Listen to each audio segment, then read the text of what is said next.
Hello and welcome to the Invincible podcast, probably the best superhero podcast in the universe. This is a show where friends gather and talk all things Invincible, a comic book and animated series created by Robert Kirkman, Corey Walker, and Ryan Ottley. On this episode, we talk about all of the upcoming San Diego Comic-Con panel news. We have our issue spotlight, which we'll do at the end of the show. And for our main topic, we'll be talking about our rankings for our top 5 favorite Invincible shows. We'll be ranking them individually, and then you'll get our Invincible podcast overall top 5. I'm your host, TJ, and joining me as always are my co-hosts. It's Ryan. Hello. It's Bill. Oh, hi, everyone. And it's Wyatt Layne. Wyatt Layne. Hey, guys. It's good to be back, you know?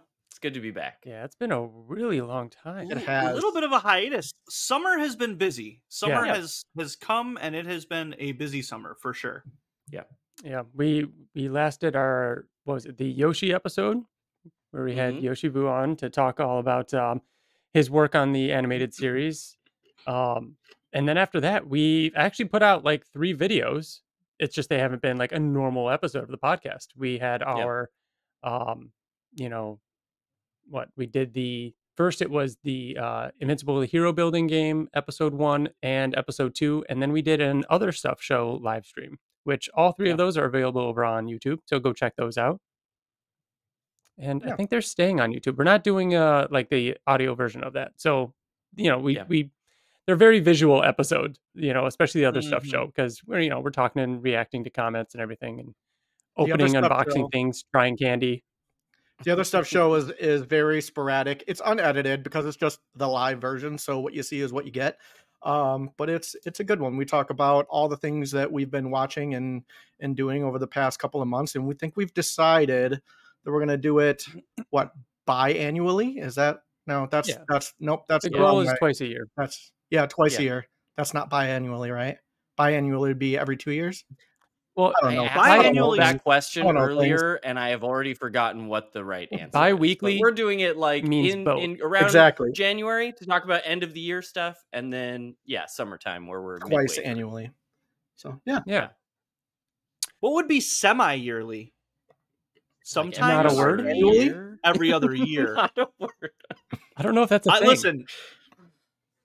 Yeah, but semi-monthly is a thing, and that's like it's any 2 dates within the month, like the 15th and the 30th, or the 1st and the 7th. I don't know. I've never heard of that. All right. Anyways, twice a year. So a little bit of housekeeping. You're going to be able to see TJ and I. We're going to Gen Con in a couple weeks. We're going to be helping out Skybound Games and Skybound Tabletop, actually, doing some of their demoing at the booth. Very excited to go to Gen Con. As big board game fans, we're excited to go there for the first time over in Indianapolis. So come say hi if you're going.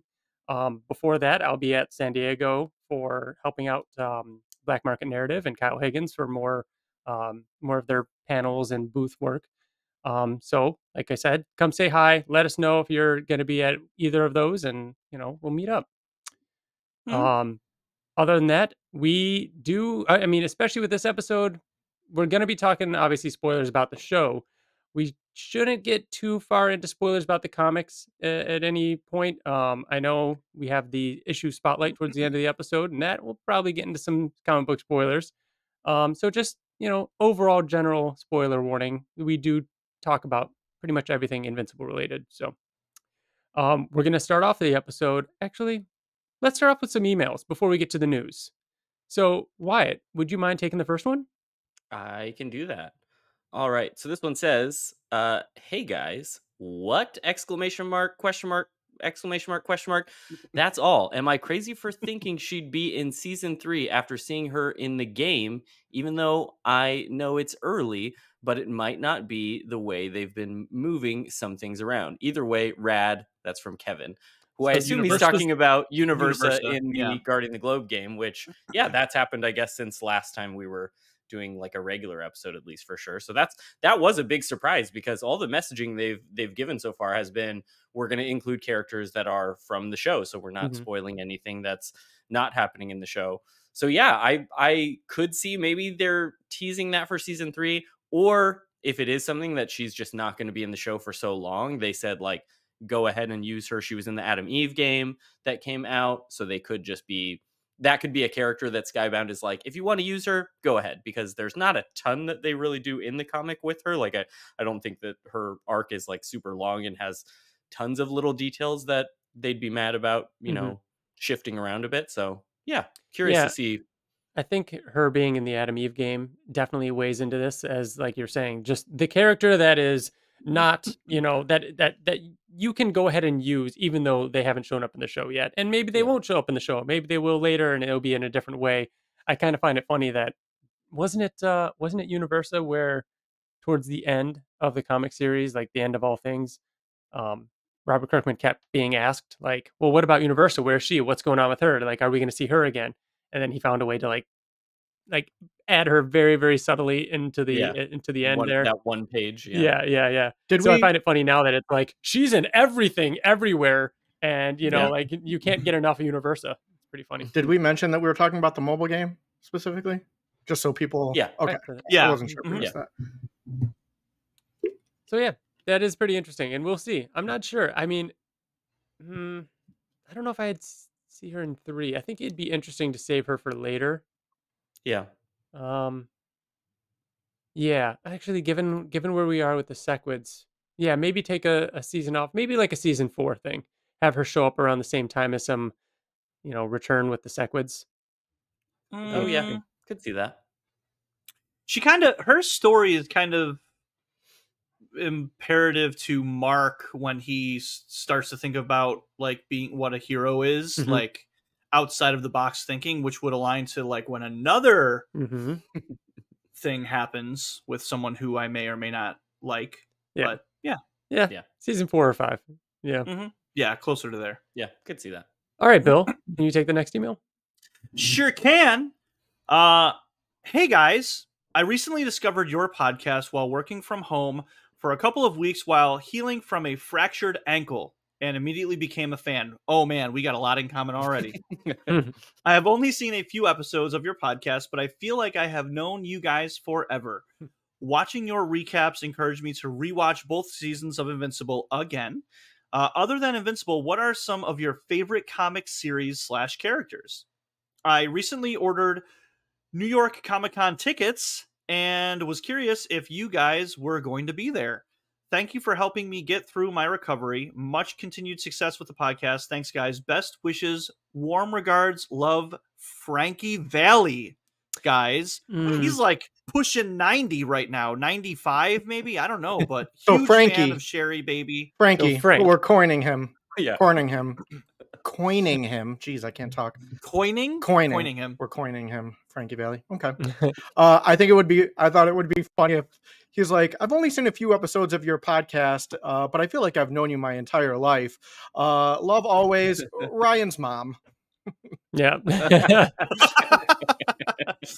That would have been a good twist. You know, you can tell you've only listened to a few episodes. If you go back like 6 years and listen to everything or watch everything, which I'm not saying you have to, you will absolutely know what are other favorite characters and I mean, right now, obviously, big fans of Radiant Black. We're a bit biased, but Radiant Black and the Massiverse books are great. And then another huge one is Saga. I mean, Saga's been a big favorite of mine as well. I think for me, like it really depends on the Batman story. Like I'm not like a huge DC fan as so much as I am like a Batman universe fan. Azrael, Jean-Paul Valley, the new Curse of the White Knight, like that whole White Knight, Curse of the White Knight, Beyond White Knight, the Batman Beyond, that whole thing is really, really great. So other than what you guys have already named, you mentioned Batman. I'm loving Batman right now. Like the past like fucking like 15 issues have been phenomenal. So that's very good. Descender and Ascender, both of those series were incredible. I know I'm forgetting Like, amazing. Pretty I know much this is one of the things anything that I know I I'm can gonna help. kick myself I can. later because I I'll be can. like, "Oh, I should have said this." I can help you out, Wyatt. Anything by Daniel Warren Johnson That's the Oh, thing I was gonna say while Bill was Mhm. talking. Yes, that's has an been absolute must. that has been kind of Yeah. like the last like few years have been like the top of my list. Yeah. he's become, I think, my most recent like obsession in comics where if his name is on a book, like I'm gonna seek it out and make sure that I'm following it. He just announced another one not too long ago that's coming out soon that looks really, really good that they posted some teasers for that looks Yeah. awesome. But yeah, anything that I've ever read from him, I am like I in love with the artwork, but the story is also gonna make me cry also. Yep. It's just I think he's it really helps if you like the creator as well. Like he's Yeah. just a really cool guy that Yeah. loves stuff, you know, as much as like it's like he's excited to work on whatever he has more than anybody else, and Yeah. it comes through in his work. On Yeah. his YouTube channel, he has a few videos where he's like talking to his family members about Do a Powerbomb and like yeah? why he wanted to make the book and like what his relationship to wrestling and like what the story is about. And it's so like wholesome to see him explaining that to like his mom and dad and like he just seems like a great guy on top of being as talented as he is. Yeah, right. As far as New York Comic Con, it's still unknown, but there's a chance. Reach out again a little bit closer, and we'll give you a more definitive answer. Because not quite sure yet whether or not New York Comic Con will happen. Especially, I mean, you've got San Diego, and then a couple weeks later, Gen Con. No, the weekend No. after. Yeah, It's Oh my right God. it's after. like and you're the married. day after. And you're married. Yeah, and then yeah, I'm back for one day, and then we go to Indianapolis, and then New York Comic Con is right around Harvest for my real job, Yeah. and so it's a lot. All right, we ready to get into some of the latest Invincible news? Yeah, let's do it. So, first up, this is going back a little bit because we haven't done an episode in a little while. They released, or at least put up for pre-order. I'm not sure if they're officially out or not yet.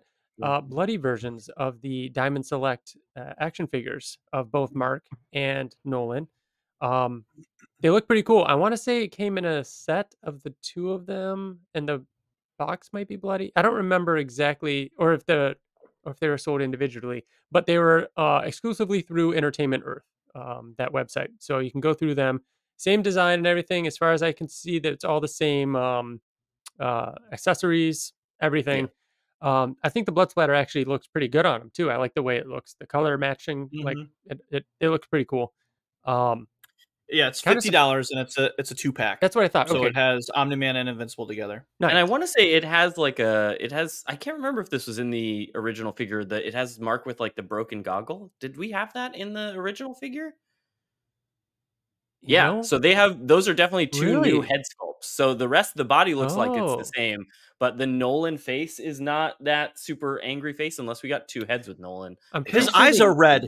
His eyes are red. Really? They're Oh, bloodshot. nice. Yeah. So it's meant to look like, man, now Yeah. I gotta get it. Dang, I thought they were the same. Yeah, no, they're different. Because I know They're they fucking I'm different. pretty sure Nolan does come with two heads, an angry and then like a Okay, stationary maybe. like looking face. But I don't remember red eyes in one. So yeah, there might be Yeah. some differences there. I think Yeah. it looks. Yeah. Oh, they're red. Are you able to I'm see? sure I would have put the broken goggle Mark head Right? sculpt on if that was an option, and I don't have that one on mine that's I on don't my remember shelf over that being there, an so option. No. Bill, yeah, are I you don't able to think see if those are those Mark available now? figures. No, October. Oh yeah. Okay. And let's see. Nice. Can you see? Oh yeah, that's definitely red. Yeah, Yeah. it's terrible. Oh, No, look yeah, at that. You can tell. That looks Oh, great. man. okay. That does look so great, doesn't it? Dang. I think Entertainment Oh, Earth just man. made another $200 because all four of us are going to end up buying. All right then. Well, there you go. Next up, available through the Skybound store. We got, if you watched our other stuff show, I unboxed the Yeah, it's a live unboxing. the Sequid plushie. So a pretty cool addition that they added. One of the first things I wanted to make sure was that the little tendrils did oppose, like they do have a little bit of a wire Bendy in wire. there, Yeah. so they can move around. So yeah, we got Sequid plushies. Pretty cool. It's like a wire that kind of like spins around, so it can either go one way or the other, kind of. So yeah, pretty neat. Another little cool merch thing that I kind of never thought we would get. I mean, like here we are, like Yeah. Um, then Universo was added to Guarding the Globe, the mobile game, along with a pretty decent update that added some like skill upgrading, with a new resource that you can get, to upgrade your skills. A quick rank up feature that can speed things along, but you still kind of have to like keep an eye on what you're upgrading. And then since then, we've got started to see some teases, speaking of Sequids, of some Sequids being added, possibly with Russ. The profile picture, both on the Discord and on Twitter, has been slowly being overtaken by Sequids. At first, it was just the one, and now they've added more. So the Sequids are coming. Probably by the time you hear this, I wouldn't be surprised if it was available this weekend. The weekend this episode goes live. So we'll be seeing, hopefully, seeing some Russ Livingston and some Sequids added to the game as another character to unlock. And Universal was pretty cool.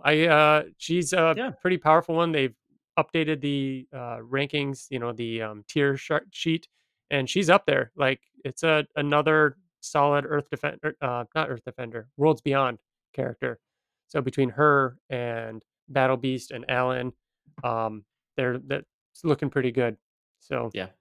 I got a few of her in the game, but sadly sacrificed her to get my Battle Beast up to Seismic. I got it all the way up to the like gray white level. Very, very excited about that. I'm ready for an Earth's Defender event. It's all been like villain, then Other Worlds, and then villain, and then Other Worlds or Worlds Beyond. And like my Alan, I had an Alan just because I wanted him like as a support. I just wanted him on my main 5 team. Over the past like 2 weeks, I've like literally got him up to like red with 5 stars. Like I'm about to make him gray, like all within like 2 weeks. I'm like, and that's cool. Like I love that, but like I'm trying to get my Monster Girl up. Like let me get a. I think it's because Defender.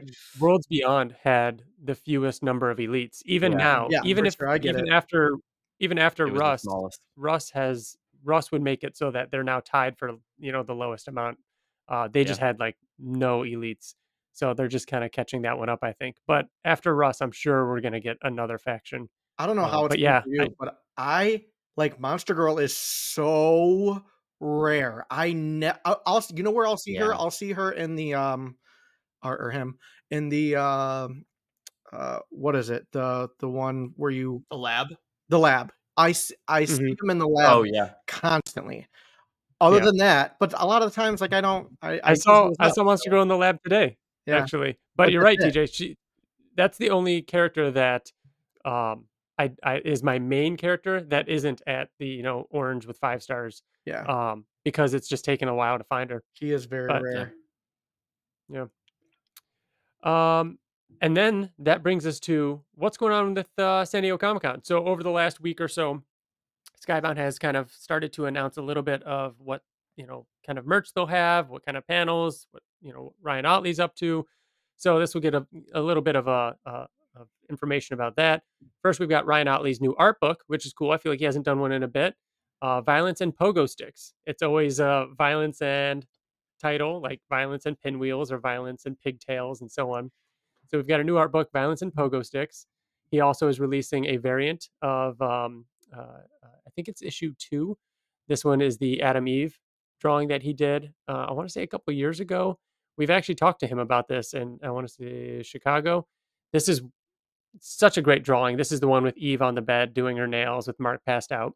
So that is now on an issue. Skybound is also doing the slabbed trading cards that they've done in the past. I know they did them for the first time at San Diego last year. This one's going to be an all villains series. So it's going to be different villains from Invincible where you can, trade those, look for chase ones in those. Skybound sent out an insiders for the insiders program, a sneak peek at some of the merch coming. And this was the only place I saw these things that I'm about to talk about. So if you wanted to see these kind of things, go be a Skybound insider because they give you discounts and everything, like, and you get news and all that kind of stuff. They're not paying us or anything. It's just worth it if you're into this stuff. Yeah, they do giveaways all the time too. Yeah. So the the things that they kind of teased out was, they'll be doing a giveaway with a bunch of this San Diego Comic-Con merch, and it cycled through different images, one of which looked like the Sequid plushie, but then another image looked like Battle Beast. So are we getting the Battle Beast action figure? We've been talking, like, we know that Diamond has been working on, they haven't released the Rex and Mauler yet. Right. You know what I mean? So, like, we've been saying Titan, maybe Battle Beast would be one of the next ones to come out, but it Yeah. looked like an action figure. I don't know if it's a pin or something, but it had the silhouette of Battle Beast. Yeah. And I mean, that would be pretty sweet. So It's that's weird all we know. It is that does there was seem a- likely. It's it weird was just a thinking about it. silhouette. It's weird thinking about it coming from just the show's perspective, because people that have only watched the show be like, why would we get a character who was only in like the tail end of one episode, not including the finale where Mhm. he's shown for like a second. But Mhm. people who have read the comic know that he's a much bigger deal, and he was like a big deal to fans and stuff. But I don't know. I think there's other characters that they would need first, but it's going to be Battle Beast. It's going to be Battle Beast. Who are the other characters that you would say, though? Because I feel like the only other like really recurring characters that I can think of are like Debbie and William, and the ones that are season not, one. not like I wouldn't want to have those characters, but We're just talking about season one, though. That's what I was going to Like, say is all of there's season season two. There's twos still now. true. I mean, Immortal. And I guess like Immortal. Immortal is a big one. Damien Darkblood. Yeah. Shapesmith. General once we get to Krieg season was a two, bigger deal than Angstrom. than Battle Beast was. I guess you're right. Not saying we need a General I Krieg. just want Battle Beast. Someday, TJ, we will have a Any of General them. Krieg Honestly, action figure. all of the ones you just listed, if I see the figure of those, even if it's William or Debbie or Oh, whoever, come like, I'll on. be like, Of course. sign me up. Yeah. Like, We have an I'm- Amanda action figure. I mean, she came with Monster Yeah. Girl, but like, Yeah. come on, get us a William one. You can come with like a Burger Mart burger Yeah. bag. When we get an Oliver Oh my action God. figure, do you think that maybe Debbie would come? Oh, with the pack. Oh, him? a little baby Oliver as an accessory for a Debbie Or that. figure. Or that. Sounds like Vice perfect. versa. Oh, Yeah. wouldn't it be fun if Mhm. it was like they released Debbie with a baby Oliver and then Oliver as like a hero with like a Debbie? You know what would be really fucked up? Yeah. If they released Yeah. a little baby Oliver with an Angstrom Levy. With an Angstrom. Oh no, Yeah. that would be awful. And then Yeah. his, so that you could pose him his little holding foot, him from the his Yeah, little yeah. foot is attachable to his hand. No, Oh. I don't like it. I don't like it. So whatever that is, excited to see. It might be revealed by now. We're recording this episode on the Tuesday before this episode goes live, and it's when this episode goes live, San Diego Comic-Con would be a week later. So I don't know. This might not be revealed yet. But one of the other things they showed off was Jason Edmiston is an artist that does a series. He does a lot of different artwork, but one of his most popular series is just Eyes, and it's called Eyes Without a Face. You've probably seen him at conventions before or online. He's worked with a bunch of different things, but he's finally doing some Invincible ones, which is really cool. So it'll just be the eyes of certain characters, one of which was Battle Beast. Then we've got Nolan, Adam Eve, Mark, and then Mark with the broken goggles and kind of bloody. That's very, very cool. I know listener of the show, Mike Barrett, collects his prints and has a nice. whole collection of them on the wall in his bathroom. It's great. It's perfect. That's very cool. So that's it as far as merch so far. A week and a half away from San Diego. They have 2 panels listed. There is a Prime Video panel, which is titled "Adapting Fan Favorites from with the adult animation creators." So that's going to be on Friday, July 26th. That'll be Invincible, Has Been Hotel, Vox Machina, Boys. No, not Boys. I think there was another one in there from Anna. Was it the Boys Diabolical, the animated Boys one? I don't know if that was in there. Are they doing another season of that? It was something. It was something that I didn't There was even a know was 4th. Skybound, but I know. No, this isn't It was Skybound. Amazon. It was Or- Amazon. This isn't- Oh, yeah, maybe Amazon. What was it? But anyways, so might have been this will the be a panel. This will be a panel with where Invincible and Robert Kirkman will be there. Where they'll be talking about Invincible along with other shows. after that, the next day on July 27th, there will be a Skybound panel, which is a conversation with Robert Kirkman, which is what we've gotten in the past. Usually yearly, there will be a conversation with Robert Kirkman panel. I think last year was a little bit, the year we all went was a little bit more of an anomaly where it was a big blowout for Invincible and Skybound things.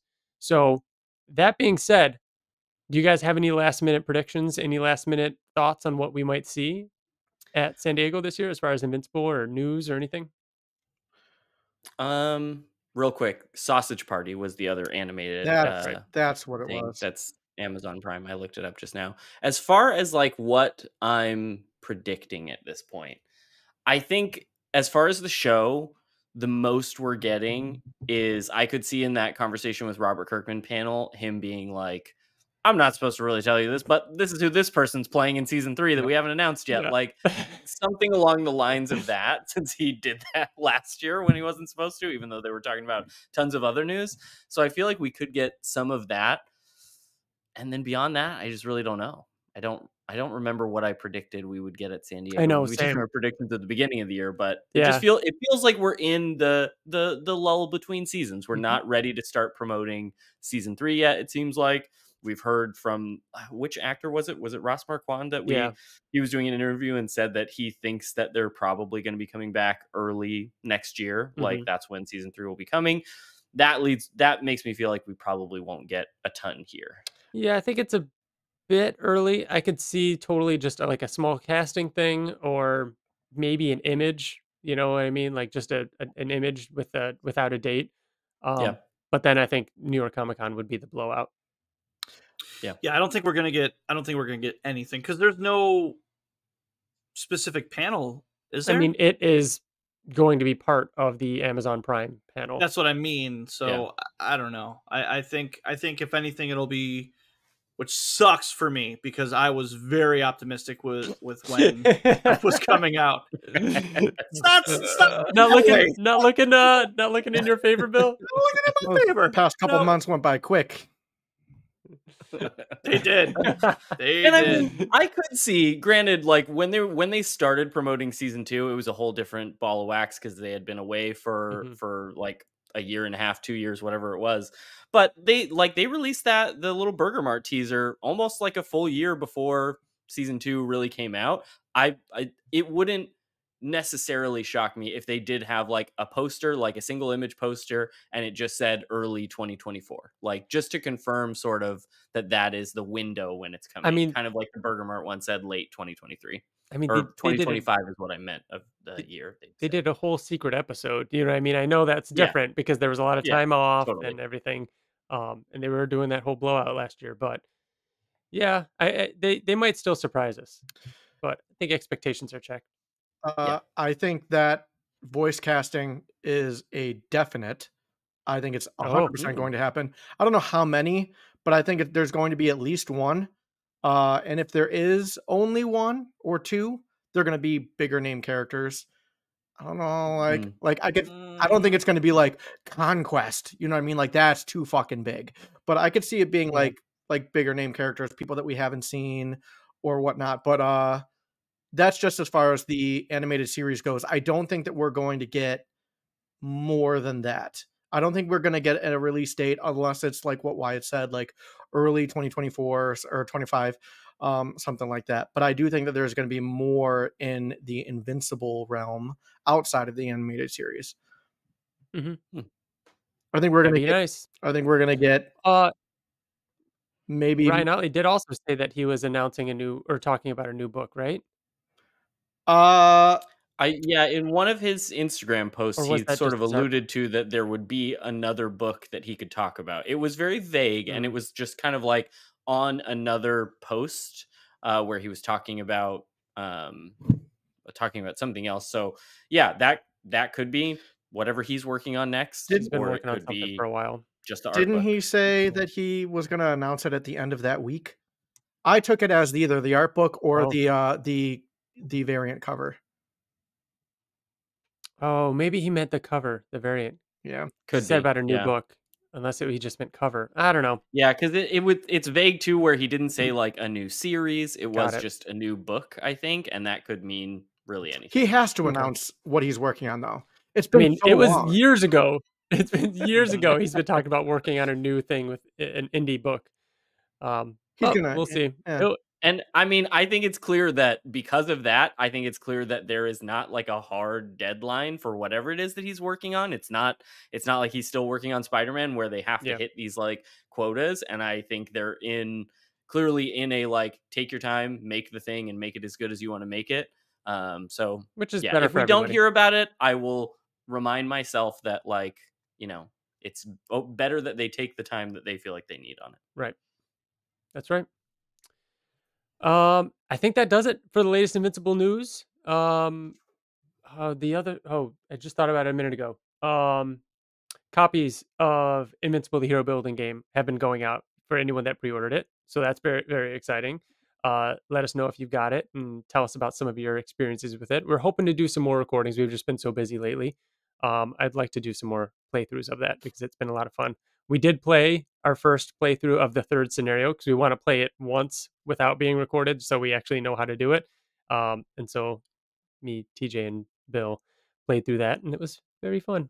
Looking forward to playing more. Very cool. All right. Then that brings us to our main topic where we are going to rank and rate and talk about our top episodes of Invincible. I'm going to kick it over to Wyatt because you're kind of taking the lead on this one.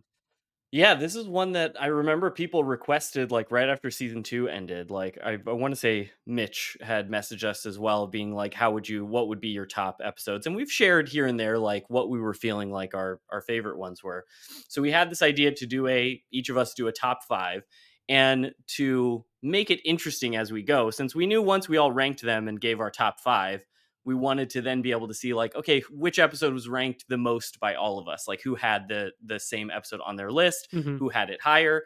So we sort of stole an idea from the YouTube channel Kind of Funny, which we've talked about plenty of times when they do their Game of the Year discussion, where we each made our top 5 list. But to keep it a surprise to each of us, we sent it to Nicole, my wife, who you've seen on the Adam Eve Let's Plays that we've done on this channel. And she gave each one like their point values from 1 to 5. So if like, for example, if I gave an episode and said, this is my top episode, my number 1, it got 5 points. My next one down got 4 points. My next one down got 3 points, so on until they only got that. She totaled up all the points. So we have a top list of where all 4 of our rankings of our top 5 favorites, how they netted out to make a podcast, technically a top 7, because we have more episodes. Not all of us chose the same exact 5 episodes. So we have a top 7, and there may or may not be a couple of ties. Okay, so that doesn't mean there's 7 episodes. More episodes. Yeah, there are more episodes. I don't know which ones they are yet because Nicole kept it secret from me, so that way it could be a surprise. We're going to go through starting with our number 7. We can all talk about who had it on their list, why you put it on your list, where it was on yours. Before we dig into it, first of all, I'm already mad at all of you. I don't know how I'm already mad. I'm just already mad. I'm mad at you, dude. Just you. I struggled with. Oh yeah, how'd you guys feel? I struggled with the top 3. The other ones were cake to me. 4 and 5 were easy to me. The top 3. It's funny. I sent it to Nicole like pretty immediately after we had talked about it. Like, you were the first one. Yeah, you were the first one who decided. Pretty quick, and then like 10 minutes after. Like I'm off this week, so I was like scrolling through some episodes. 10 minutes after, I had to go back and edit my like switch up something, and I was like, just so you know, I already edited it, but I'm good. It's locked in. It's there. But like, it was a struggle. It was tough. She was walking to the kitchen. She goes, TJ just changed his list. Like that's gonna happen. We're not so easily gonna land on our top 5. I just went through all the episodes without even like trying to come up with a number of them, and I'm like, I'm just gonna write down all the ones that I think would be in my top 5, and I came up with 6 episodes. So I'm like, all right, I only got to cut one pretty easily. It'd be an honorable mention. It's a good one. It will probably be on someone's. And then like as soon as which one it is. As soon as I had that one, I set the list and I was like, oh, I put them in order. And like TJ, yeah, the top 3 were a little tough, but honestly, it'll change anytime. So as soon as I like kind of came up with one, I'm like, sent it to Nicole and was like, I'm sending you this so I don't change it, because I will sit here and Yeah. keep moving Yeah. them around. That's how fluid this is for me. So I'm not like, oh my God, this is definitely my number one. I think the most shocking thing about my list is that there's going to be something that's not on here. Yeah. Yeah. For me, I didn't even really. Go, Oh, Bill. go ahead. Go. No, No, I was just gonna say it. I didn't even really need to look at the episodes. Like, I just thought, like, what episodes made me cry, made me laugh, made me like are the ones that just like off the top of my head, and I feel like those ones deserve to be in my top 5. And then I went through and was like, nope, they definitely fucking do. Like, that's why they're the ones that are just right there.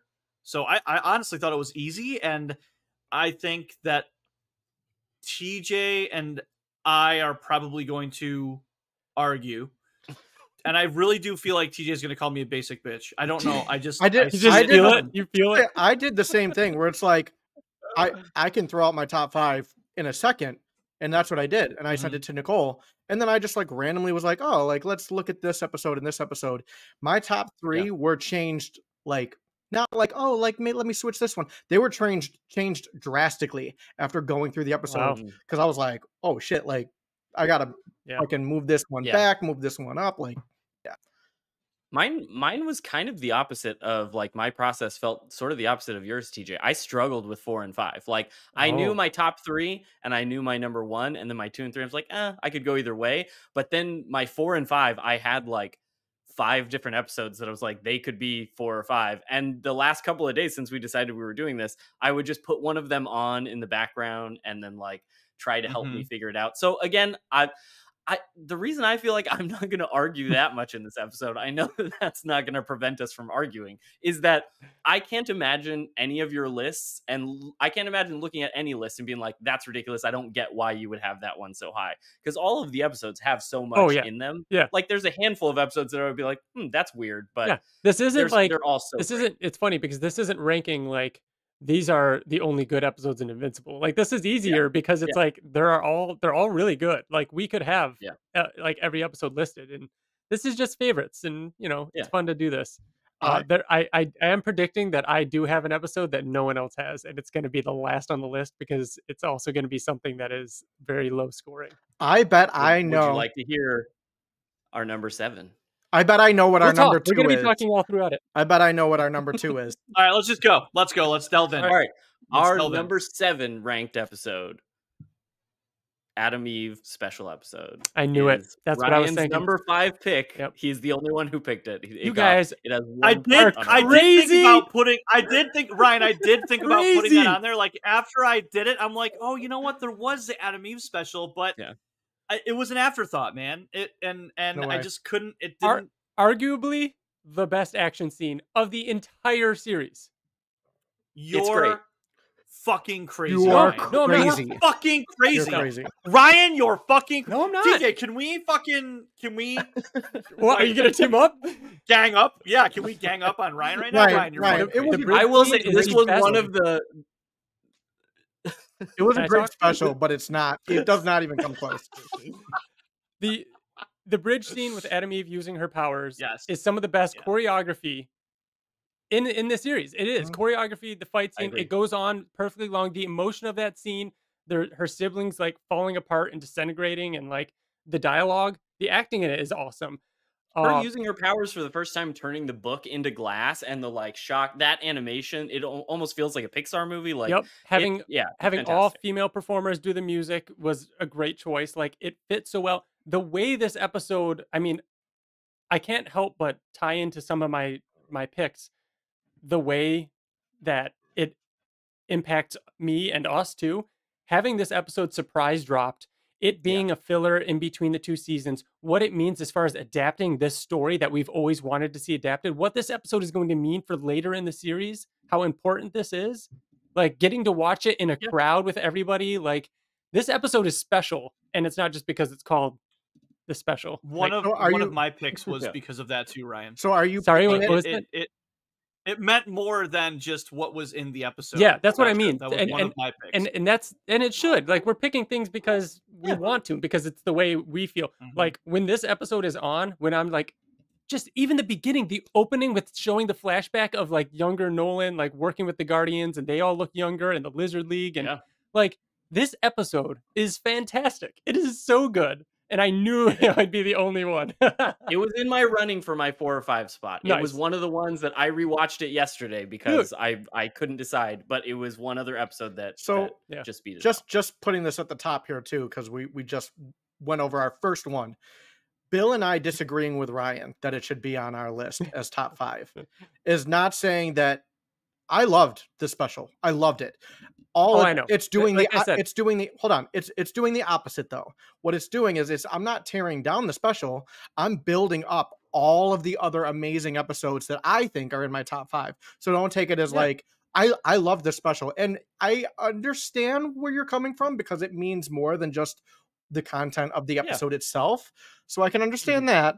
But as far as the content itself, like the choreography is great, but there's so much better. Again, this is high level. It may make my top 10, but I'd have to think about it. Like that's kind of like you have to think about it. Yeah. Wow. I think we could make a disclaimer that even if we were to rank every single episode and we did all 17 episodes, counting both seasons and the Adam Eve special, even whatever is 17 for me, I think is a great episode. Like there's not a bad episode for sure. of Invincible. Yep. Yeah. Like, and that episode gets better with time. You know what I mean? Like I have ones that would be towards the bottom of my list, but they're still really good. I still enjoy them and they still have value. Like, so that was number 7. Ryan, go ahead. Ryan, did you? Oh no, I was just gonna. Where did you place that in your top 5? That was definitely my 5. Okay. And that was never a question, by the way. Point. This it bounced between 5 and 6. Like there was my honorable mention, which I'll say if it comes up, was really close to taking this spot, and it at any given day it could take that spot. So do we want to go on to our number 6? Yeah, our number 6. So this is also something that was picked by one of us, but not. We don't know. Yeah, everything on the list is all of our 5s are on the list, which means like I'm the only one that picked number 7. Yeah, Ryan is the only one that picked that one. Number 6 is our first tie. We have a tie between episode 207, I'm Not Going Anywhere, which was Ryan's number 4 pick. It's just going down my list. And then we have episode 208, the finale for season 2, I Thought You Were Stronger, which is TJ's number 4 pick. 2 points for both of those. So it was not on my list, it was not on Bill's list, but those were the 2 4s on TJ and Ryan's list. So they each got 2 points, so that's why they're tied for TJ, take it away. Okay. First of all, Ryan, love the 107 pick. Love it. Because 207? 207. I'm thinking 107. Yeah, 207. 207 is the Anissa episode with the big sea monster. I am the only one. I like that too. I am the only one that put it was another one that was on my 4 and 5 one. Did nobody, Ryan or Wyatt and Bill, did you guys not have the season 2 finale in your top 5?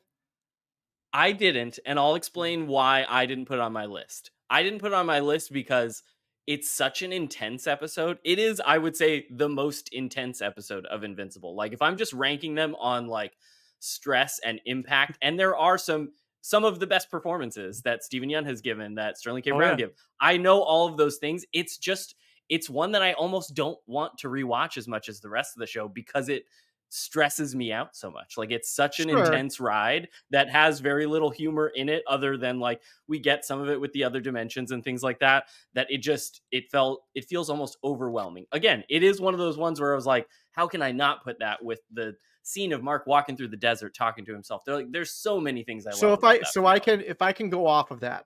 So also like Angstrom with Oliver, we talked about that earlier. Like things like yes, it's super uncomfortable. Like I can't rewatch Joker. However, Joaquin Phoenix deserves that Oscar. Like things like that. Yeah. But if you're gonna go down that route, I don't know because I don't know the rest of the list, but I imagine there are other very uncomfortable episodes that you did put on the list. So I'm like, I feel like it should be on the list. It's not even on the list. I think it's on our list. It's on our list. It's on the list. For me, it didn't make my top 5 because maybe I just, all of these episodes on my top 5 list are more emotional to me. Like they're more personal to me. Like I have a reason for every single episode being on the list. And I don't know. That one was really, really, really fucking good, but it didn't. I don't know. We don't need to talk I don't about know. why it's not on our list necessarily. I mean, because again, like we've all said, we all enjoy these things. Yeah. This reminds me a lot of when we did our favorite covers episode. Go check that one out. That was a lot of fun because we realized pretty quickly that we all have certain things that make us like that thing. Mhm. You know, like I'm telling you right now, you guys know two out of my 5 already. I value things that are more like wide spanning, that like touch on a lot of different things, and like, and I value that more than the, like what you're talking about, TJ and Wyatt. Like this was an intense, insane performance. This was the condensed version of this was incredible. So I think I just value more, I don't know, variety in what the ones I like more. I don't know. It's interesting. We all and this one is tied with the TJ picked the finale, but the finale was not on your list, Ryan. But this is tied with 207. I'm not going anywhere. So do you want to talk about why did that one make your number 4 spot? I mean, arguably one of the funniest scenes in the entire series with the Philip Schaff scene. Schaff scene. It was so amazing getting to see that for the first time. I love Mark and his relationships, both in the comic and in the show, and the whole journey that he went on with Amber, getting to have that date scene and have the music and that moment and them flying around. And then for Anissa to, land down behind her, we all our stomachs dropped. And Anissa was just handled so well. That scene was amazing. That was such an awesome fight scene. And seeing Invincible finally step up and just say no and like allow himself to get beat up. Great stuff. So good, right? And then to top all of that off, having the breakup scene, which I know I've gushed about both on our episode recaps, but just like looking back on it now, like as this time has passed, it was such a good scene, and their performances. And yes, it's so funny because I think that Stephen Yeun's 2 best performances are these 2 episodes, TJ. You know what I mean? Yeah. Like 207 and 208. Like him and Zazie Beetz killed it. I don't know. I've always been a fan of those kind of episodes and those things, and so that meant more to me. It's so funny because these are 2 very different episodes, and I like them both for very different things. I just chose this one today. Yeah. Anything else you want to add about the finale, TJ, before we go to our number 5? I'm just disgusted. No, because now we're in the meat. now we're in the meat of it. Let it go. Let it go, TJ. All right, moving on to our number 5. If which this is not is a also tie. one of mine, if I'm the only one, if it's just Ryan with number 3 with 3 points. Ugh. So this is fascinating. Our number 5. Only one of us picked, but they put it at their number 2 spot, and that is Bill, and that is episode 107, We Need to Talk. This is where they fight the big kaiju monster, and it's not just a kaiju monster, it's fucking Donald fucking died. Fucking where is he, William? It's Cecil teleporting in. Omni-Man fucking it's like them trying to stop him from getting the mark. Are you fucking kidding me? Like, this was the penultimate episode of season 1, and we were all on the edge of our fucking seats. So I will say that my number 5, I struggled with a little bit because of this episode. I couldn't, for a second, I was like, I don't know if this should be my number 5 or 107 should be on my number 5. So I like the pick, Bill. I'm glad it's in the top 5, I guess, which means, I don't know, I guess that took place of season 2 finale, but I'm glad we're at least talking about it. So, because I agree with you, that episode was fucking wild. Just the like, Maulers and Robot. It was Nolan, like fucking spotlight, like him going home and all the agents, the GDA agents, and him just pushing the one in half of his body. The girl getting flipped. Like all of it was just like, oh god. Like if you didn't think Nolan was bad, this fucking episode was like, oh no. That was also and 2 things that work for this episode, I think, really well. One of them being, it's basically nothing from the comic. It's not Yeah. like, oh, they're doing the Yeah. reanimating, That doing too. the Timecodes. That built this tension, and also probably the coolest Cecil has ever been. Yep. Like teleporting in, just kind of like taunting Nolan, almost telling him how he's like disappointed in him. The end of it being like his tie gets ripped off as he teleports back. Dude. Such a cool sequence. Fearless Also, moment from even- Cecil. even this- Fearless. The reanimant coming in, like, guys. Even the side story of, correct me if I'm wrong, believe that's also the episode where, first of all, the Hulkbuster, Rudy dying, and then being born as the new Rudy, or think so. Rexplode Rudy. Yeah, I Like, think all so. of that was a side Yeah. story in that episode. So Yeah. I agree. It's a great episode. Very good. And again, I view this the same way I view the season 2 finale. Intense, and it's great for Yeah. that intensity and for that, Good comparison. you know what I mean? Like, awesome episode. It's just, and for and me, just- because we... sorry, Wyatt. Like, You're fine. we never saw Donald with a backstory. We just saw him as an android. Like, and this... Wyatt, to your point, like, we as fans of the comic book, people who, like, Mhm. fucking peel back the pages and everything, we didn't know what the fuck was going to happen. Like, it was so great. So finally seeing something happen with Donald, and then it opening up more of a mystery, like, wait. So, like, is he done? Is this what happened to him? Yeah. Like, and oh my God, guys. Is this the first time? Is this gonna happen? Like, yeah. Is it not gonna? Yeah. Again, great episode. Just, there's other, to TJ's point, My there's God. so many other great episodes. It Again, this very was my hard to pick. number 2 pick. This This is my Bill's number top 2, so it had 4 points. That's why it's ranked above the other 2, because the other 2 only had 2 points each. You guys are gonna be this is so mad at me. our number 5 ranking that Bill had 2 points for, or Bill's number 2, it was 4 points. On to our number 4, which is another tie. I bet So I we know have what it 2 is. episodes here, and we have episode 101, season 1, episode 1. It's About Time, Ooh, which that's is not what I thought. Ryan's number 2 pick, and it was And my TJ. number 3 pick. Oh.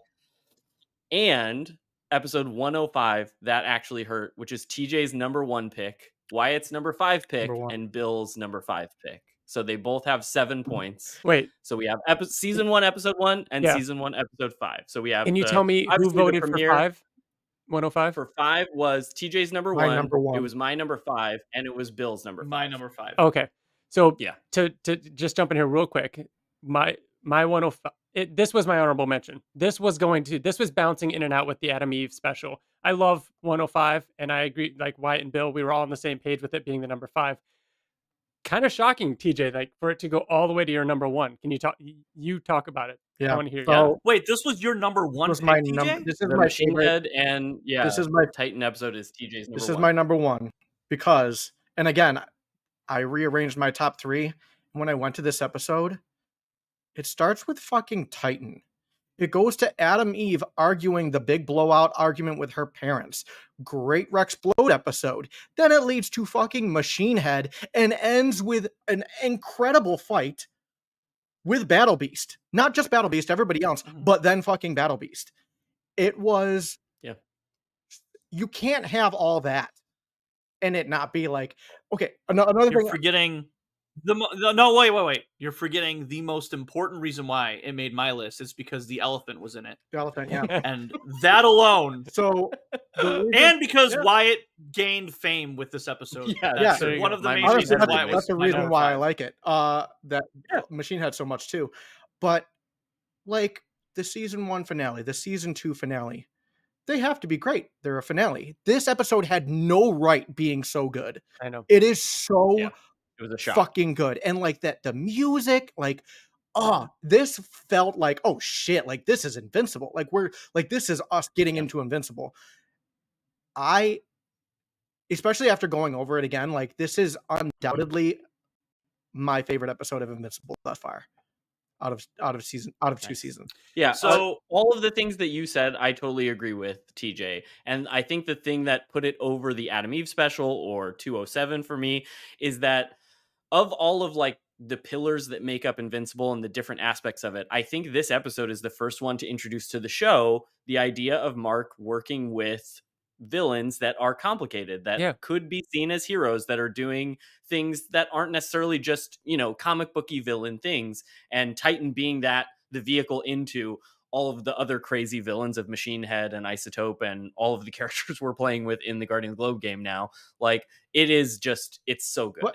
And everything you said about it is also absolutely on point. Also the story, like Titan and what he was about, his background and his family. Then you have All new. Omni-Man, like letting him Yep. get his ass kicked. Like, it's just, there's so much. It's, I could keep talking about it. Another this was mainly like this one was mainly influenced by what this episode meant for everybody. Like, Wyatt fucking wrote that song, remixed it, and like got crazy fame. Hearing people that don't know anything about, like, I remember going to work and my coworker was like, who the fuck is Battle Beast? And I'm like, oh my god, I love this show so much. Like, so like, just like it added like all of that stuff too. And yeah, it was cool, because this was Top like 5. This was right in the middle of the like ramp up for season 1 too. Like, this was in a good spot too to kind of get everybody. I feel like up. having an episode like that, like you said, TJ, in the middle, it showed people like, yes, you can expect a season premiere and a season finale to be big, but you can't just assume the rest of it will be okay. We are going to deliver some episodes that will shock you, that are going to change everything. That, so good, so good. Yeah. And so tied with that, also Ryan's number 2 pick and my number 3 pick is the very first episode 101. It was hard. It's hard to separate the emotion from the episode when it comes to this one. 101, it's just perfect. It has everything, so much of the show. And I mean, you've got the humor with Nolan, you've got Mark trying the costumes at art. It's just the origin. Like, this is the beginning of this character, and having the memories of watching this for the first time, and then later seeing in the season 2 finale flashbacks to these scenes, and I want to be just like you, and I want you to come on, hit me. And then it does the thing where the episode ends and we actually get the Guardians scene at the end with Nolan killing everybody in the most brutal fashion. Like, we didn't expect it to be like that. And that's what kind of broke the internet for us and Invincible, and kind of really opened it up to what it is. I don't think Invincible would be quite what it is if it didn't make that decision. If they didn't decide to put that at the end of the first episode, I don't think it would be at the status it is today. Totally. And that episode is just special, Yeah. Why? And I agree. I think mostly when people think of that episode, you think of Omni-Man killing all the Guardians because that went so viral. And even though it is like one of the big viral moments of the show, it's absolutely deserving of it. Like, the way the music drops out, the sound, how just like visceral every moment of that is worth it. But then everything before that, there is not a weak scene in that whole episode, whether it is Mark sitting on the back porch with Debbie and establishing their relationship, and her being kind of sarcastic with him, and like immediately shows you we are going to do more with Debbie than you might have been expecting with the comic. All of those lines that you talked about, Ryan, and all of Omni-Man's lines being slightly foreshadowing things, his intentions, but on the surface, reading to anyone else, like my parents watching it, like, oh, he's talking about being a superhero. No, he's talking about being a Viltrumite, and to him, that's very different. Like, and every single one of his lines has like a double meaning. It's so clever. It's so it lays the foundation for the things Mark is still trying to work out at the end of season 2. Like, I wanted to be just like my dad, and now maybe I am. It's such a it's just, it feels very integral to the whole series. Do you guys remember when that scene happened, Omni-Man killing the Guardians, and when he passed out there, and we were like, whoa, what is going to happen? Because it's so intense seeing what he's doing, seeing her head spun around and how he's killing them, and then for it to just be like, oh, but he's still he's still there. He's like, he needs to go. He's gonna get caught. That was the cliffhanger for us. The killing part was the cliffhanger for all the new people, but then the cliffhanger for us was like, and he's still laying there. What's gonna happen? Nolan giving him his name, the suit up, the music, like it. Broken Boy, Broken Boy, Cage the Elephant, fighting Kill Cannon. It's still so enjoyable. I wonder if it'll ever get to the point where, I know a lot of shows that run long. I don't know. I haven't watched the first episode of Game of Thrones in a while, but like, I want to know if the first episode is ever going to lose its it just feels good. Specialness. Agreed. Moving on to, I feel like I know what our number top 3 are. Our number 3. Our So number this is our 3. top 3. I can say the This next is our, 3 we're episodes. entering the podcast top 3. Oh boy. All right, our We're gonna get a third 3-way tie in here. ranked. This Missive, This Machination, episode 203. This was my number 4 pick. It was TJ's number 5 pick. It was Ryan's number 1. I knew it would be. And it was Bill's number 4. So we were all This over. is the first time. It has a Wait, total Wyatt, of 10 points. Yeah, Wyatt, this is the what was first your- time all 4 of us picked them. What was your number 5? My number 5 was the Titan and Machine Head one. We're the same so far. Except for you had your number 2 was already revealed, which is not my number. All right. 2. All Yeah, right. yeah. So our 5 and 4 are the same. Yes. This is my number 1. It is. I gushed about it when we did our recap. This is a perfect episode of Invincible. I feel like TJ, where like you're number 1. Like this has everything. It has everything. The comedy when it comes to the relationship stuff with oh my god, just Mark and William in the dorm in the beginning, like them joking about things and the tilted poster, and then Mark and Amber having sex and like that the awkwardness between them, the camera cutting away, the narration. It's an Alan episode, like getting to see his whole backstory. Then of course you got the Talia and the fight scene with the music. It was incredible. We see the Viltrumites doing that, and then the episode just even before that we get more comedy of the narrator going back and then like going to the cat. But then the episode ending after like 20 minutes and the rest of the episode being the after credit scene. Shapesmith running in a stationary position. Like there's so much comedy in this episode. And it's like, all right, yeah, this is all amazing. And this, it was an Alan episode, got a lot of funny stuff. And Debbie going to SOS, the talk back and forth with the guy from the support group. And you're like, yeah, this was a great episode. And then Seance Dog shows up. Like this episode was wild. So, tying that in with, what Debbie's dealing with and looking up to the stars where Mark is going to meet Nolan for the first, since everything. This episode is perfect. It's definitely my number 1. This was the one thing where I never changed this. This immediately went to number 1 and I was like, yeah. This was one of the ones that I rewatched yesterday when I was trying to figure out my 4 and 5 because it's my number 4. And still, every single joke still got like an audible laugh out of me watching it again. Seance Dog showing up and it being William who answers the door first, and he just slowly closes it, walks back over, pulls the blanket up and goes, "It's for you."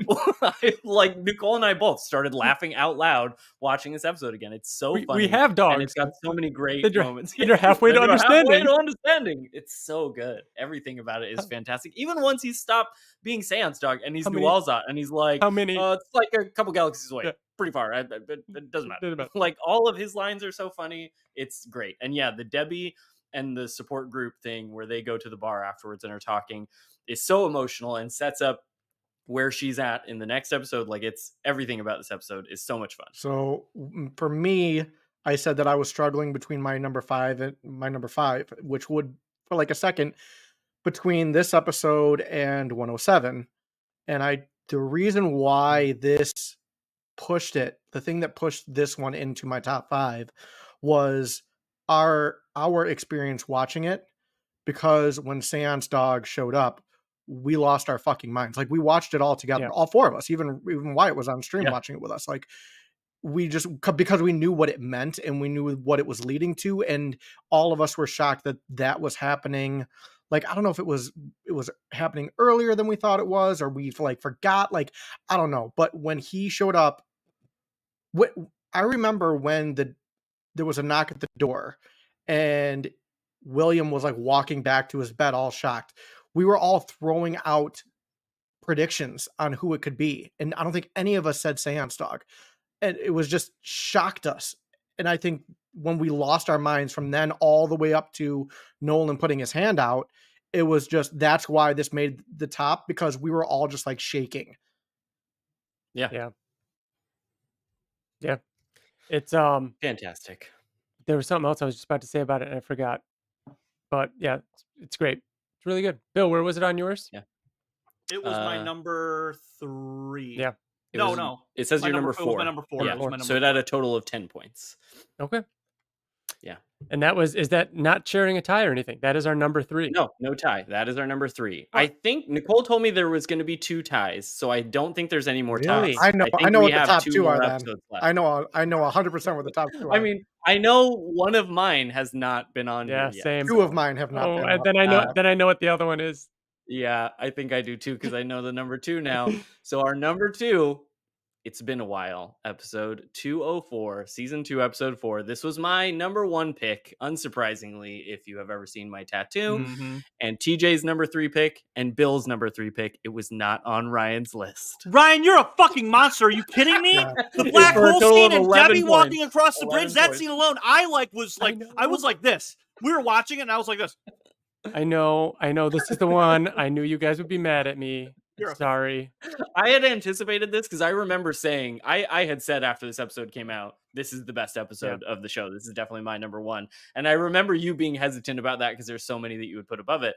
But yeah, It's I'll start it incredible. off since it's my number 1. What Bill just said, the whole parallel scene between Nolan and the black hole and Debbie walking That onto alone, the highway and all of that.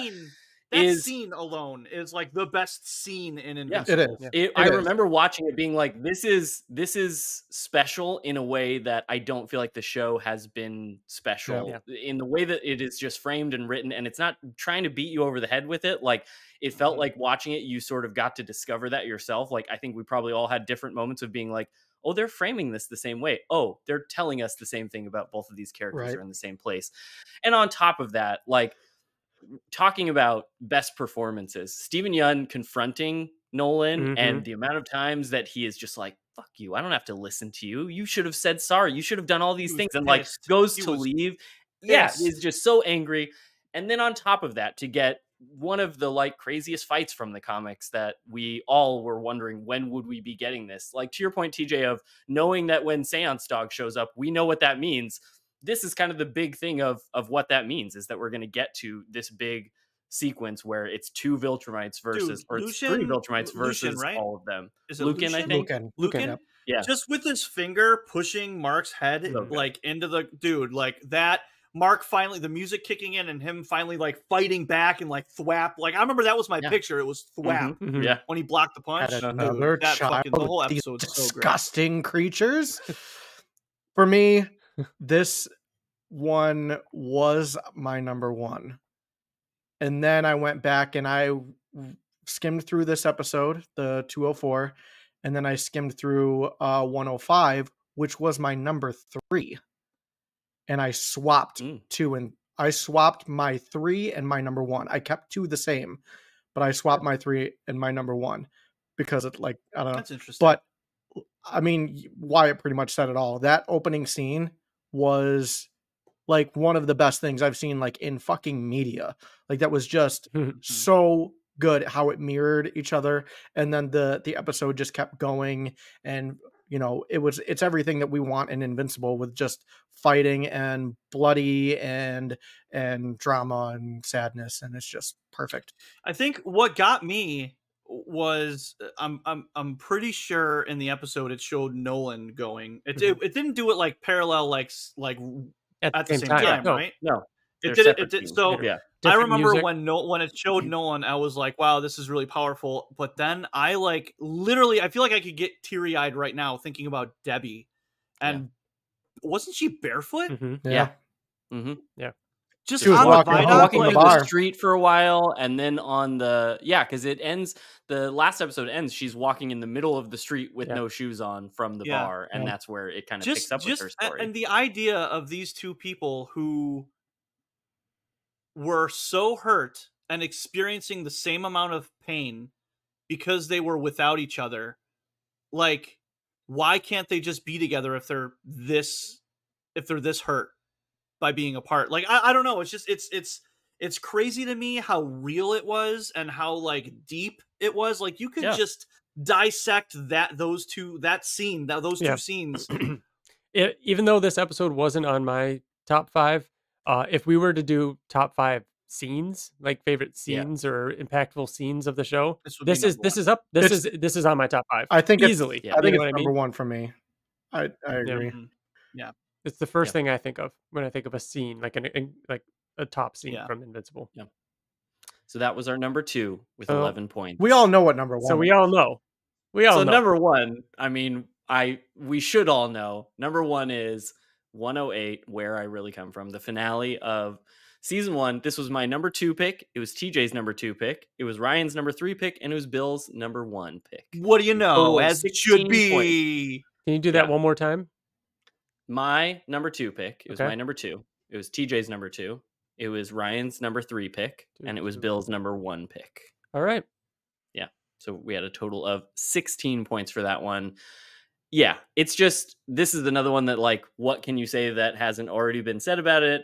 All the fight between Mark and Nolan, the train scene, how brutal it really was. Like, up until this point for the show viewers as well, it's like, okay, is Nolan really evil? Has he been controlled by somebody? They play around with that, of Mark even asking him, like, are you under somebody else's control? And to have it end, and for them to nail so well, like, we all know and are waiting for the what will you have after 500 years, and for them to take that moment and cut back to a scene of Mark playing baseball as a little kid, and you watch Nolan being kind of like his arms crossed, and then when he sees Mark all excited, his eyes light up and he starts cheering for him, and Again, it's I so could cry. incredible. I could cry. Like, Yeah. incredible. It's the only reason why this isn't number 1 on everybody else's list is because you guys are fucking lying to yourselves.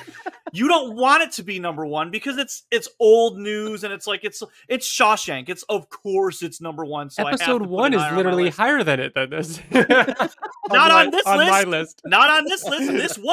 This one, and I was right. Yeah, and it's you're because right. it's You're where right. It should be. It's where it should You're be. the only one who's number 1 is number 1. You're right. That's true. That's true. And I'll never let it go. No, you won't. It's not a It competition. is no. Well, you also have easily- your number 2 is not on any of our lists. So If this was a competition, different. do you think I would have put episode 5 of season 1 as my number 1? You didn't win anything, Bill. Fuck out of here. The thing I wasn't trying to win. I was trying to be true to myself. The thing I'll say about this episode is that this episode goes beyond Invincible. People who have never read the comic and have never watched the show have seen the scene or bits and pieces of the scene. It's fine. I can always make another kid. That whole speech Think, Mark, and think. the Think Mark Think and the 500 years He's a pet. and the train scene and him This- exploding the pilot's head. Like, everything is a meme. It's all Look what they need to mimic a fraction of our power. Yeah, like those kind of like. there's so this- many memes and TikToks that came from this episode. It transcended the title of Invincible. It became iconic. This is the one where it's like But then, the iconic episode. but then to do that and to actually, like, you know, for comic book readers, do it justice, and like that scene is so important. They nailed it. It's They so nailed important. the whole. They nailed it. It Yeah. was this. It was a new IP for Amazon. It was an animated rated R hour-long thing, and they could have done everything but stuck the landing, and they fucking nailed Never it. being so They nervous. nailed it. We were so nervous too. Like Yeah. if they don't nail this landing, and then the minute it started, we were like, we didn't even think. There was nothing in my brain. I was just watching in awe, all of it, everything that happened. and then of course Mark going up against the building and trying to hold the building and save the Oh my little God, girl, yeah. like, guys. Of course, to end it Fuck, with dude. sitting on the moon with Alan, and we get the teases of all the things to come. Yeah. Like, that's Yeah. exactly what you would want, especially not knowing if there's going to be a season 2. Like, we got to see the future, and Mark, looking up at Earth. And, We got to see the future. yeah, you know what I mean. Like the Little- future of little- all the different little things that tease. could happen. Little tease. As we Quoted him start to before. wrap up, do we want to Oh. each just list off our top 5 again of like what our Yeah. personal top real 5 quick, were? real quick. So mine again was at number 5. I had season 1, episode 5, the Titan and Battle Beast one.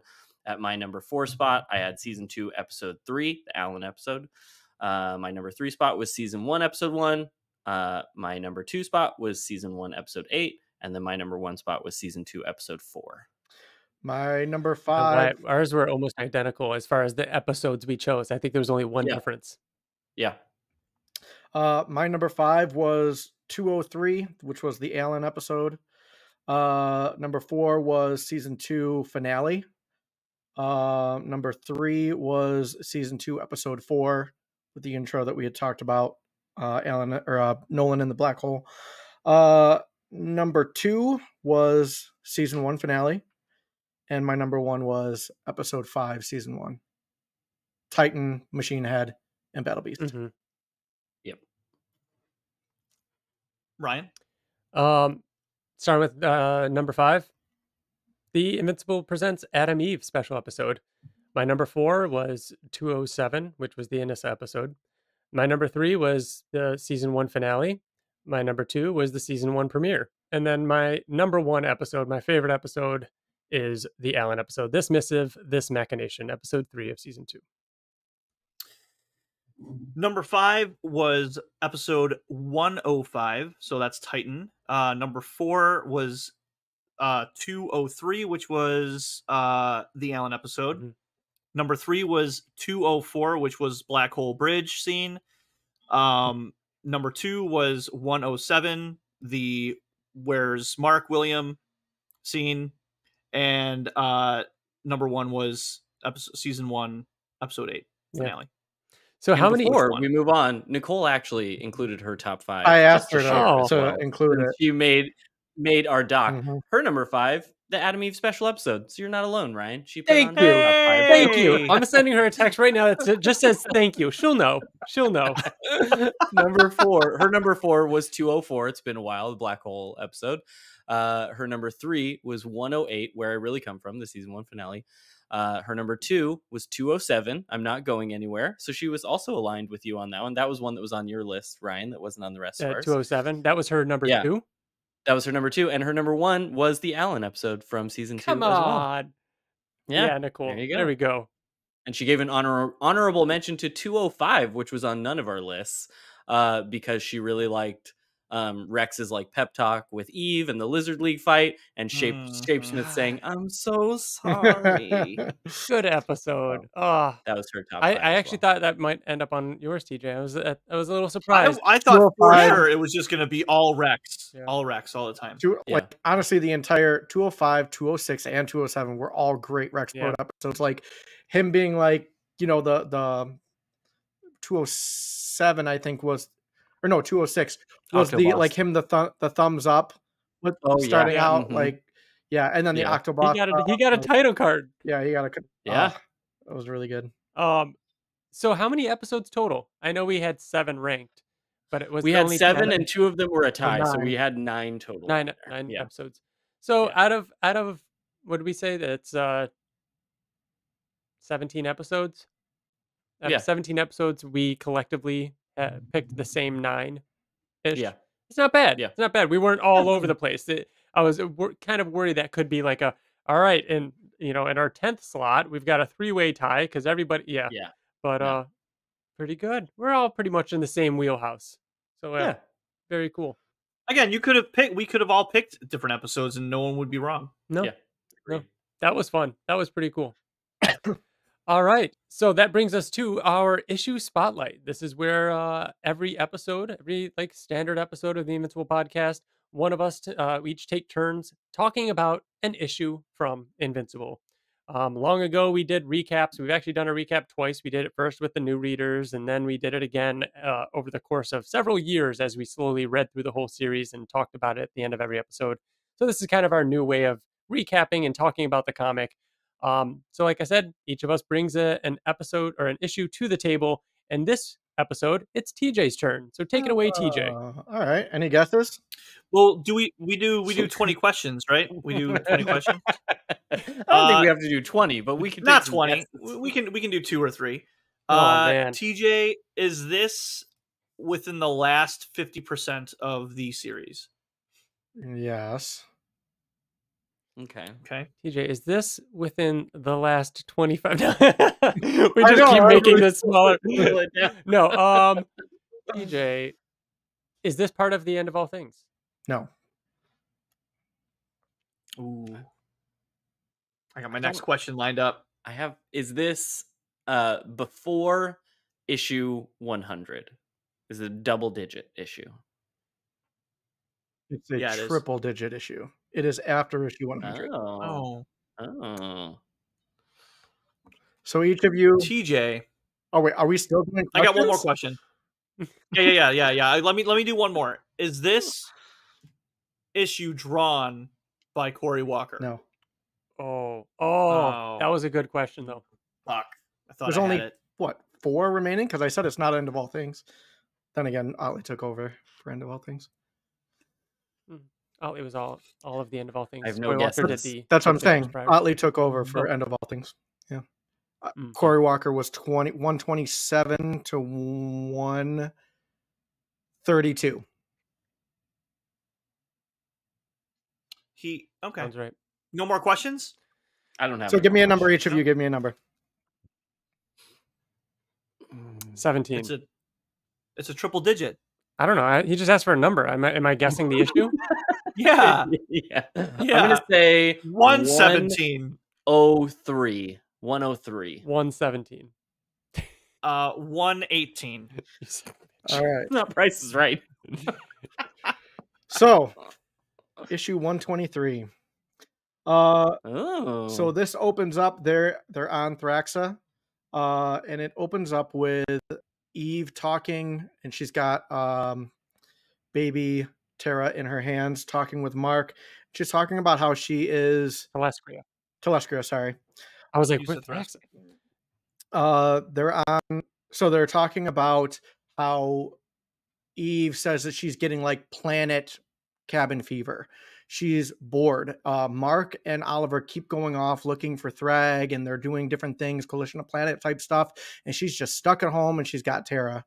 So Mark is like, all right, tell you what, I'll take the day with Tara. You go do your own thing. Have a day. Great. And fucking issue. Yeah, it is. and do your own thing. And she's like, seriously? And he's like, yeah, I got it. And she's like a little nervous, like, you sure you got it? And he's like, yeah. And then she just like, all right, cool. And then like flies away. So she flies up. Mark is like, this is okay. So I'll just go through it. So it shows Eve. Basically, it's a 16 panel shot, full page of all these different shots of Adam Eve going off, doing her own thing. She's shopping. She's kind of getting a sense for this new world. She's like talking with aliens. She's like, looks like she's like at the zoo and she's looking at different creatures. But one thing that I like too is that like Adam Eve is very much using her powers everywhere. She's in her normal clothing, but she's like street clothes, but she's using her powers everywhere, which I think is nice too, that she doesn't have to kind of hide who she is. Then flip the page, you get the same 16 panels, full page spread of Mark and Tara. And it's just Mark being a dad, changing diapers, holding her up, like walking with her, like having her walk, just playing with her, feeding her a bottle, stopping her from crying, changing more diapers, playing blocks with her, and just being a dad. And again, changing more diapers. TJ, I have to stop you for a minute. Every father has had this moment where they're like, go out, take a break. And it's our first day alone with the child. I was about to say that Bill and I have probably very specific memories of whatever this first moment was. And this issue, man, it fucking nailed it. It's just, I love Kirkman's ability to write this kind of stuff. Great job. Go on. And speaking about like what you just said, like it's a very real thing. Eve comes home and they're just having like a normal mother and father conversation where he's like, oh, how was your day? And he was like laughing about it and all the fun things that they did. And then she's like, oh, like they're putting Tara down and he's like, oh, she's like, oh, you probably didn't leave like any of her any of her like fun times for me. You probably used them all up. Oh yeah, sure enough, she's exhausted. Now I don't get to spend time with her. And then it cuts to them laying in bed and talking about like kind of revisiting Eve's struggles on Telescria. And he's like, listen, maybe I can talk to Alan about getting us a more Earth-like planet. And she goes, no, you have a job to do here. I just needed the day and I got my day and I'm good. Like, I want you're doing important work here. You need to find Thrag. You need to work with Oliver. Oliver is here. Like, I'll manage, right? So then it cuts to like the Armada. They're about to go out. They think they know where Thrag is, or they have a spy on another planet that they're going to go talk to and try to get more information about Thrag. Am I wrong, Ryan? No, I'm just okay. like, You know I where it forgot this is the same episode. This is or the same issue. This is such a good issue. Yeah. I have a question. This isn't the episode where like, or the issue, man, I hate doing that. Dude, that right. where they're all like dancing and enjoying their last night before he goes off, right? Is that a different issue I mean, that I'm thinking of? Where they do like a little bit of a party and stuff like that? No. Oh no, that's in the End of All Things. Yeah. Yeah, I think you're thinking of End of All Things. I think the first issue of that. Okay. You're not thinking of a Baby Terra. Yeah. Oh, it is in Baby Terra. You're right. Yeah.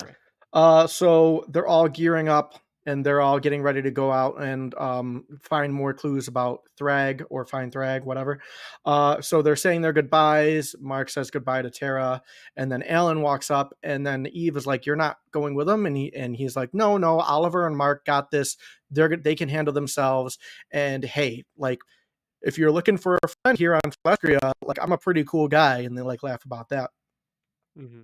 So then they take off. They take off to this other planet, and while they're on their way, Mark and Oliver have this great conversation about how, like, Mark is saying, "I'm worried about you," and Oliver is like, "Listen, like, I get it. I know how I was when I was a kid, but that's not me anymore. I've done some great things, and I just need you to trust me." And Mark is like, "I do trust you, but it's like your family, like, that's."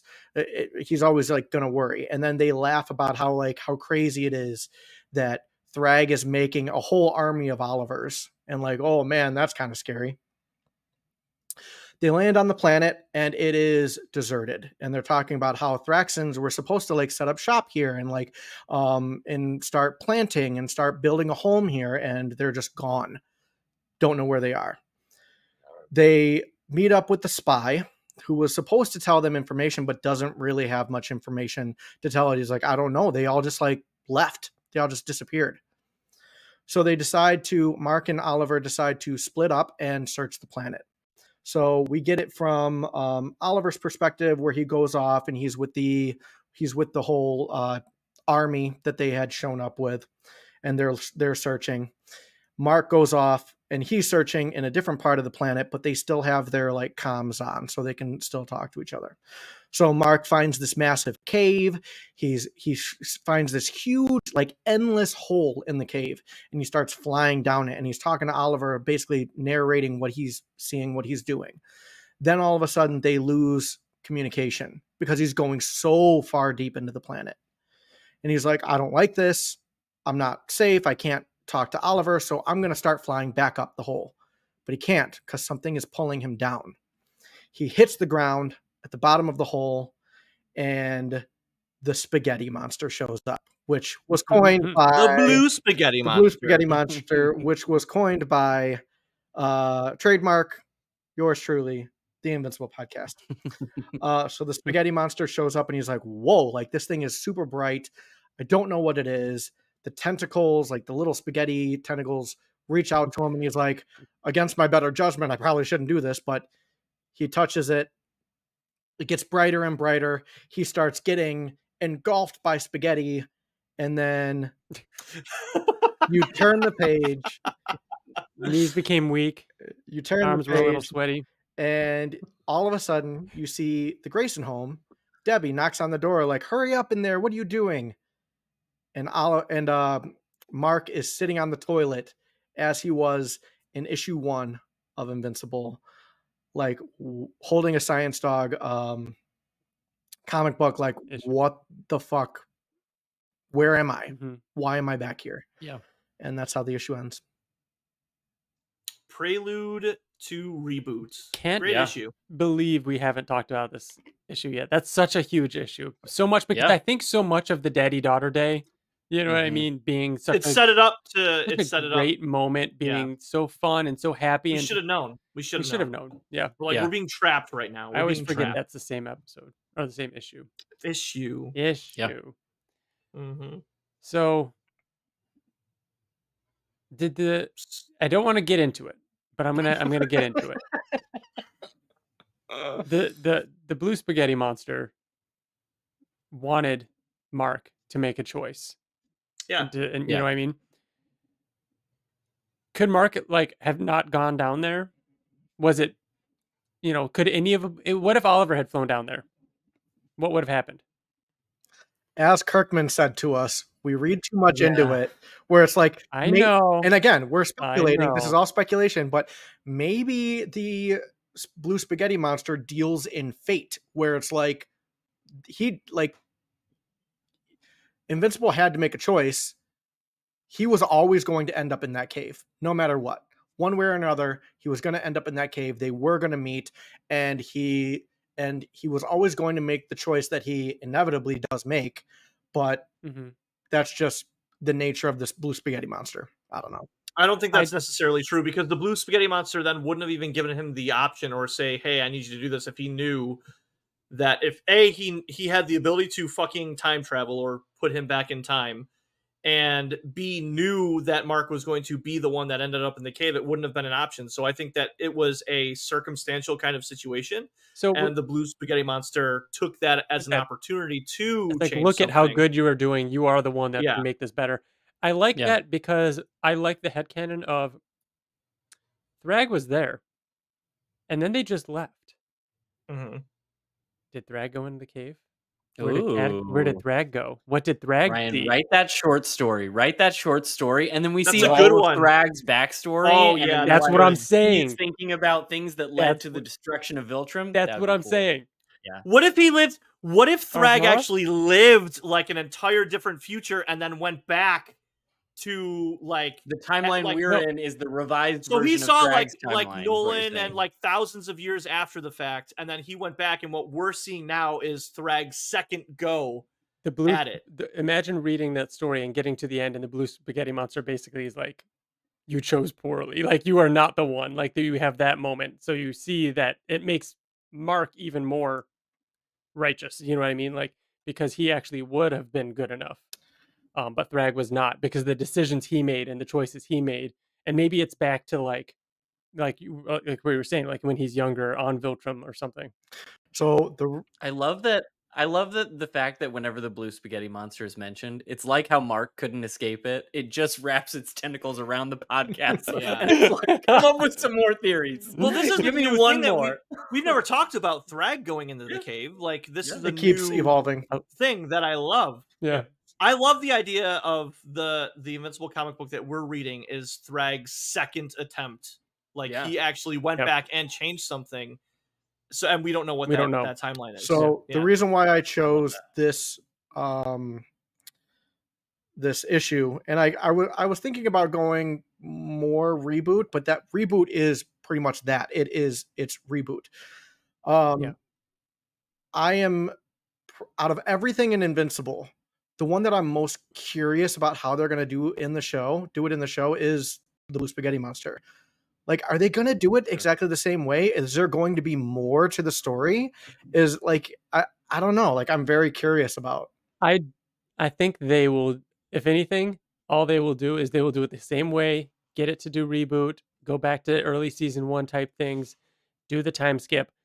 But I think the only thing that would be changed would be what it says to Mark, to make it more clear that this is just a one-off thing. You know what I mean? And not, it's just going to be like he touched this thing, this being, this creature, and maybe make it a little bit less of like a you are the chosen one type situation. Yeah. I don't know. I don't know. Yeah. But I think they'll do it. I think because the it's worth it to do reboot. You know? Yeah, I agree. And for the time skip. So yeah, great pick, TJ. What was that again? 1, 2, 3. We got to add that to the document. I'm going to add it right now. I like the idea of like TJ's like, shit, what issue I'm going to do? It's like him coming up with a password for his luggage. 1, 2, 3. That's the one I'm going to do. Does it take to get the center of a 1, 2, 3. I want to get just a little poster that just has the numbers 1 through 44. I'll cross off the ones we've done and then just like throw a dartboard at it one time. I like that. Just do a random number generator. Yeah. So that does it. That does it for this episode of the Invincible podcast. Thank you all for listening, watching, checking us out. You can email us at theinvinciblepodcast@gmail.com. Find us on Twitter, Facebook, YouTube, all that good stuff. I don't think I said any of that at the beginning, but it's all good. You get the idea. You could find us online. We're probably going to be back soon with a little bit of a post San Diego, post convention kind of conversation. We'll talk a bit about what happened with those. And, we've still got our episode coming up where we're going to try and give our predictions on future episode titles. So if you have those, send them in. I'm not looking at them because I don't want to get any ideas. I want to find them on our own. But, send those in if you want, or any other emails or messages about Invincible or things you'd like us to talk about, or what you'd want to share. So that does it for us. Thank you all, and we will see you next time. Bye. Goodbye. Bye.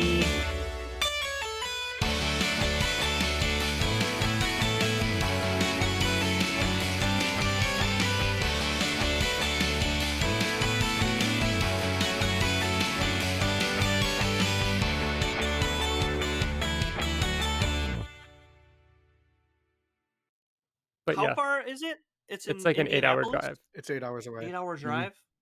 Hey, Liz, want to go to Gen Con? Katie wants to go. Want to go to the board game convention? Never mind.